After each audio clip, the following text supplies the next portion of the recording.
Hello दोस्तों, मैं homeopathic physician doctor Atiq Ahmad. आज हम देखते हैं एक माइटोब्रिस इम्बैरेस्ड एलिमेंट आफ्टर, जो कि पिछले वीडियो में हमने कुछ तीन मेडिसिन को इसमें एक्सप्लेन किया था, और आज हम और भी मेडिसिन को देखते हैं इसमें कि वो कैसे इम्बैरेस होता है।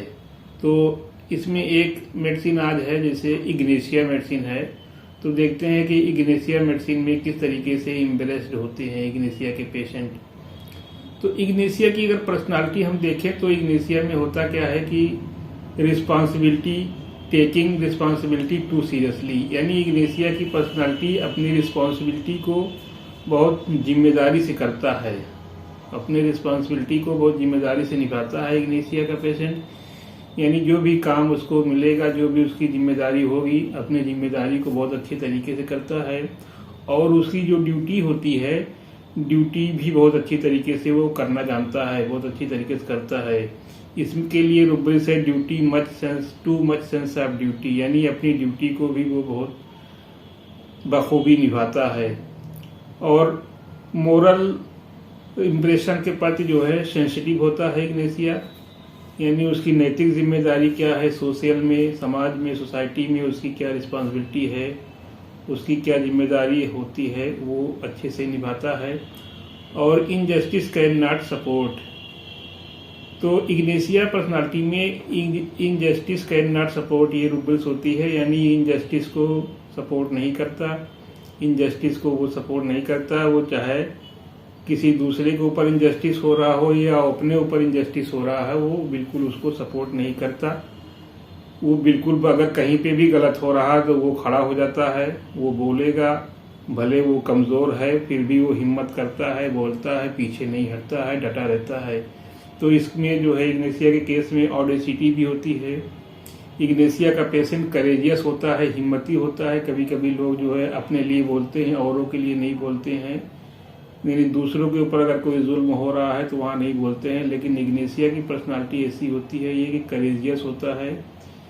अगर किसी के लिए भी जो है इनजस्टिस हो रहा है तो वहाँ पे वो बोलता है, भले वो अगली अथॉरिटी बहुत बड़ी है, इसकी ये बहुत कमज़ोर है, लेकिन फिर भी ये हिम्मत करता है और बोलता है। तो ये इग्नेशिया की खास बात होती है। और इग्नेशिया इनजस्टिस कैन नॉट को बिल्कुल सपोर्ट नहीं करता, यानी कहीं भी अगर इनजस्टिस हो रहा है तो वहाँ पे वो बोलेगा, वो लड़ने के लिए तैयार हो जाता है। तो इस तरीके से जब इग्नेशिया सही होता है, अच्छा होता है, तो इस तरीके से ये सब एक्टिविटी करता रहता है। यानी कहीं भी इनजस्टिस हो रहा तो वो बोलेगा, दूसरों के प्रति बोलेगा, रिस्पॉन्सिबिलिटी अपनी निभाता है, और ड्यूटी जो भी रहती है वो ड्यूटी अपना सही तरीके से निभाता है, करता है। लेकिन जब ये इग्नेशिया का पेशेंट बीमार होता है, जब ये परेशान होता है, तो तब ये इम्बैरेस होता है, और जब कोई उसका ध्यान नहीं देता है तब इसको ये इम्बैरेस होता है, तब इसमें इम्बैरेस की फीलिंग आती है, तब ये पेशेंट, इग्नेशिया का पेशेंट तब इम्बैरेस होता है। और इम्बैरेस होने की वजह से ये अपने आप को हाइडिंग कर लेता है, हाइडिंग हिमसेल्फ में भी है, यानी कहीं पे भी जैसे अगर ये इसको इम्बैरेस होना पड़ता है तो वहाँ जाना ही नहीं चाहेगा, वहाँ से हाइड कर लेगा, वहाँ पे रहना नहीं चाहेगा, वहाँ पे जाना नहीं चाहेगा कि कोई क्या बोल दे, उसके लिए फिर वो जो है वहाँ पे जाना नहीं चाहता है। तो इस तरीके से बीपिंग में भी है ये ignatia, weeping when anything refuse, अगर कोई सी चीज़ को किसी से कहा, अगर उसने रिफ्यूज़ कर दिया तो भी ये जो है बीपिंग करने लगता है, रोने लगता है। इस तरीके से ये बहुत ही जो है सेंसिटिव होता है इग्नेशिया पेशेंट। तो इग्नेशिया की पर्सनालिटी कब जो है होती है, इम्बैरेस कब होती है, यानी जब ये डिजीज़ कंडीशन में होता है, बीमारी पोजीशन में होता है, और दूसरे इसके नहीं सुनते, क्योंकि ये औरों की तो खूब करता रहता है, रिस्पॉन्सिबिलिटी भी निभाता है, ड्यूटी भी निभाता है, और जब लोग या कोई भी इसका नहीं सुनता है तब ये इम्बैरेस होता है, तब ये जो है पर्सनालिटी इम्बैरेस होती है। तो इस तरीके से ये इग्नेशिया की इम्बैरेस्ड फीलिंग हुई। अब हम देखते हैं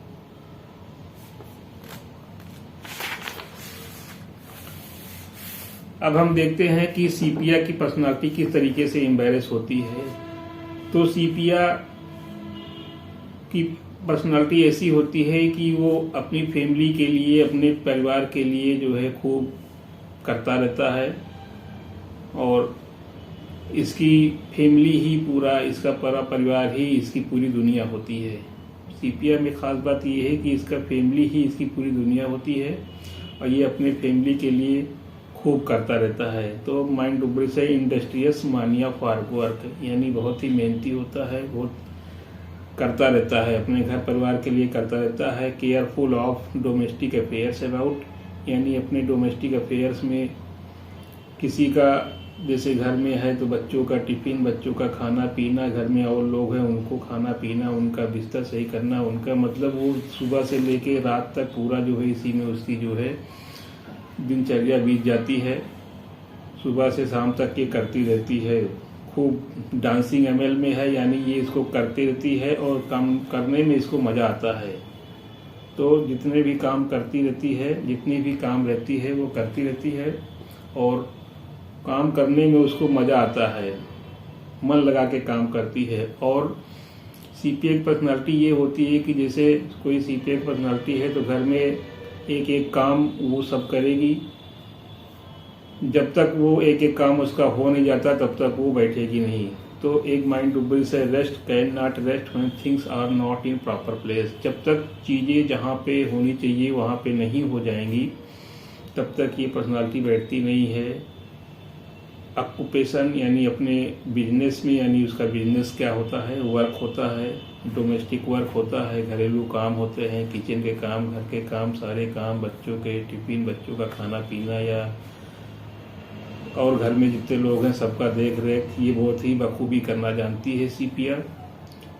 तो सीपिया जब बीमार पड़ती है, क्योंकि कोई भी इतना करेगा तो एक पोजीशन, और सीपिया का पर्सनालिटी ऐसी होती है कि बल्कि वो दूसरों को नाश्ता खाना सब देती रहती है, अपना भूल जाती है, यानी दूसरों के प्रति इतना जो है डिवोटेड रहती है कि अपना इसको भूल जाता है कि हमने नाश्ता किया कि नहीं किया, खाना खाया कि नहीं खाया। तो एक पोजीशन ऐसी आती है कि फिर वो बीमार पड़ जाती है।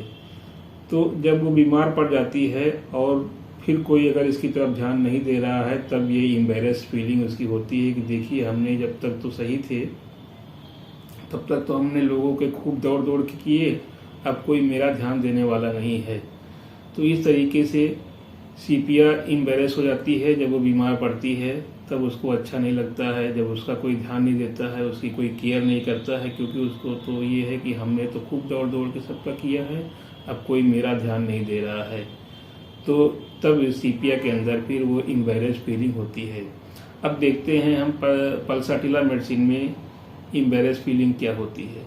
तो पल्साटिला पेशेंट जो होती है ये कंसोलेशन एमएल में होती है, एमेल्यूशन में होती है, यानी इसको सांत्वना अच्छी लगती है, इसको सुकून अगर कोई दिलासा दिलाए तो उसको अच्छा लगता है। और carried desire to be slowly, carried desire to be slowly में होती है, इसमें अकेली मेडिसिन है, यानी कोई भी उसका काम धीरे से, आसानी से, प्यार से हो ये वो चाहती रहती है। मतलब भले टाइम ज़्यादा लग जाए, लेकिन जैसे अगर क्लिनिक पे जाएगी तो डॉक्टर से कहे कि डॉक्टर साहब भले ज़्यादा टाइम ले लीजिए, मुझे कोई बड़ी टेबलेट ना दीजिए, मीठी दवा दे दीजिए, मैं आसानी से खा लूं और हम आसानी से हमको हमारा ठीक कर दीजिए, कोई प्रॉब्लम ना हो, भले टाइम ज़्यादा लग जाए। तो इस तरीके से ये carried desire to be slowly है, इसमें कंसोलेशन एमेल्यूशन है और प्यार की बहुत भूखी होती है। पल्साटिला के पेशेंट को प्यार बहुत चाहिए, लव चाहिए, अफेक्शन बहुत ज़्यादा चाहिए। तो एक रूब्रिक्स है अफेक्शन एब्जॉर्ब, यानी जितना भी इसको प्यार मिलता है उतना उसको कम रहता है पल्साटिला पेशेंट को। तो ये प्यार की बहुत भूखी होती है, लव अफेक्शन बहुत ज़्यादा चाहिए। और जब इसको प्यार नहीं मिलता है या जो चीज़ की इसकी डिमांड है, इसको डिमांड पूरी नहीं होती है, तब ये पल्साटिला की पर्सनालिटी एम्बैरेस होती है, क्योंकि इसको जो है दुलार प्यार, लाड़ प्यार ज़्यादा चाहिए होता है। और जब इसको नहीं मिलता है या कोई सामान अगर कह देती है तो उसको चाहिए होता है, और जब वो नहीं मिलता है या उसको प्यार नहीं मिलता है बहुत से बच्चे को देखो प्यार ना करो तो वो जो है लब ना दिखाओ ज़्यादा, या उनको पुचकारो प्यार ना करो तो वो जो है मुंह बना लेते हैं, उनको अच्छा नहीं लगता है। तो ये पल्साटिला का एम्बैरेस फीलिंग होती है कि उनको जितना प्यार चाहिए प्यार नहीं मिलता है, जो उनको चाहिए वो ना मिले तो उनको फिर उनको अच्छा नहीं लगता है, ख़राब लगता है। एम्बैरेस फीलिंग तब होती है। तो इस तरीके से ये इग्नेशिया, सीपिया और पल्साटिला की जो है एम्बैरेस फीलिंग होती है। देखते हैं कि स्टेफिस एग्रिया में किस तरीके से जो है ये पर्सनालिटी में एम्बैरेस्ड होती है। तो स्टेफिस एग्रिया की पर्सनालिटी देखें तो इसमें जो है इसको ये बहुत ही जो है एंगर इसमें सप्रेस हो जाता है। अगर एंगर सप्रेस होने की वजह से अगर कोई प्रॉब्लम होती है तो यहाँ पे जो है फिर वो स्टेफिस एग्रिया मेडिसिन बहुत ही बेस्ट काम करती है। तो एंगर सप्रेस होता है एक जगह, और इसके अपोजिट कभी कभी ऐसा भी होता है कि एंगर में वो चीज़ों को उठा के फेंक देता है। तो इसमें एक रूब्रिक्स और भी है कि एंगर थ्रोज थिंग्स अवे, यानी चीज़ों को बाहर उठा के फेंक देता है, या जो ऑफेंड किया है throws things person at offend who, यानी जो उसको ऑफेंड किया है, जो उसको गुस्सा दिलाया है उसी के ऊपर वो फेंक देता है। तो ये जो है स्टेफिस एग्रिया क्या होता है कि वो ऐसी जगह एम्ब्रेस होता है जहाँ पे उसको कोई गुस्सा दिला देता है, क्योंकि वो जानता है कि अभी गुस्सा दिलाएंगे तो हम फिर चीज़ें हमको उठा के फेंकनी पड़ जाती है। तो वहाँ पे उसको फिर अच्छा नहीं लगता है, वहाँ जाना नहीं चाहेगा, वहाँ से हाइड कर लेगा। और पब्लिक के बीच में तो वैसे भी टिमिडिटी होती है, timidity about appearing in public है, वहाँ नहीं जाना चाहता है। तो ऐसी जगह नहीं जाना चाहता है स्टेफिस एग्रिया का पेशेंट जहाँ पे उसको कोई गुस्सा दिलाए, और कोई गुस्सा दिलाएगा तो फिर उसको अच्छा नहीं लगेगा, वो एम्बैरेस फीलिंग होगी। तो इस तरीके से ये स्टेफिस एग्रिया का है कि जो है एम्बैरेस फीलिंग कैसे होती है। अब देखते हैं सल्फर पर्सनालिटी कैसे जो है एम्बैरेस होती है। तो सल्फर की थोड़ी सी जर्नी पहले हम समझते हैं। सल्फर पहले तो इन वेल्थ में होता है, उसको लगता है कि मेरे पास सब कुछ है, डिल्यूजन एबंडेंस ऑफ एवरीथिंग, यानी उसको लगता है कि मेरे पास सब कुछ है। बेनीवोलेंस में भी आता है कि वो सबको दान करना चाहता है, देना चाहता है। सल्फर एक राजा की तरीके से होता है जो दानी होता है, जो दान करना चाहता है, दूसरे की केयर करना होता है, केयर करता है। तो सल्फर क्या होता है कि ये जो है एक राजा होता है और दूसरे को भी वो राजा समझता है, दूसरे को नीचा नहीं दिखाता है, दूसरे को नीचा नहीं समझता है, ये राजा होता है। रिवरेंस में भी सल्फर है, यानी जो उसके सराउंडिंग में लोग हैं उनको इज्जत देता है, रिवरेंस करता है। तो इस तरीके से सल्फर की जब वेल्थ की पोजीशन में होती है तब वो हंसी खुशी रहता है। उसके बाद जब एक पर धीरे धीरे जब इसकी वेल्थ गिरती है तो delusion thin he is getting में आ जाती है, यानी फिर इसकी वेल्थ धीरे धीरे, वेल्थ है हेल्थ है, धीरे धीरे डाउन होती है। तब इसको फिर धीरे धीरे फिक्र होने लगती है, फियर ऑफ पॉवर्टी हो जाती है, फियर ऑफ स्टार्विंग हो जाती है। और फिर जब ये बीमार होता है तब इसको फिर जो है एम्बैरेस होता है, तब इसको अच्छा नहीं लगता है, क्योंकि उसको ये होता है कि देखो हम ठीक रहते हैं तो कुछ ना कुछ लोगों को देना चाहता है, देता रहता है, हर तरफ से लोगों की मदद करना चाहता है। लेकिन जब वो बीमार हो जाता है तब उसको अच्छा नहीं लगता है, फिर बीमार हो जाता है तब उसको अच्छा नहीं लगता, क्योंकि वो चाहता है कि वो देता रहे, लोगों को हेल्प करता रहे, वो कर नहीं पाता है। तब उसको फिर वो सल्फर की पर्सनालिटी तब एम्बैरेस फीलिंग होती है। जब वो बीमार पड़ता है तब उसको अच्छा नहीं लगता है, क्योंकि वो जो चाहता है फिर हो नहीं पाता है। तो इस तरीके से ये जो है एम्बैरेस फीलिंग इसके अंदर आती है, सल्फर के अंदर। तरीके से दोस्तों मैंने एम्बैरेस एलिमेंट आफ्टर आज की वीडियो में इग्नेशिया, पल्साटिला, सीपिया और स्टेफिस एग्रिया और सल्फर के केस में हमने जो है ये एम्बैरेस फीलिंग देखा। और आई होप वीडियो आपको समझ में आ गया होगा, और अच्छा लगे तो इसको लाइक करें, शेयर करें और कमेंट करें। और हमारे चैनल पे नए हों तो सब्सक्राइब ना किए हों सब्सक्राइब करें, जिससे आने वाले और भी माइंड मेथड की वीडियो का आपको वीडियो मिल सके। ओके।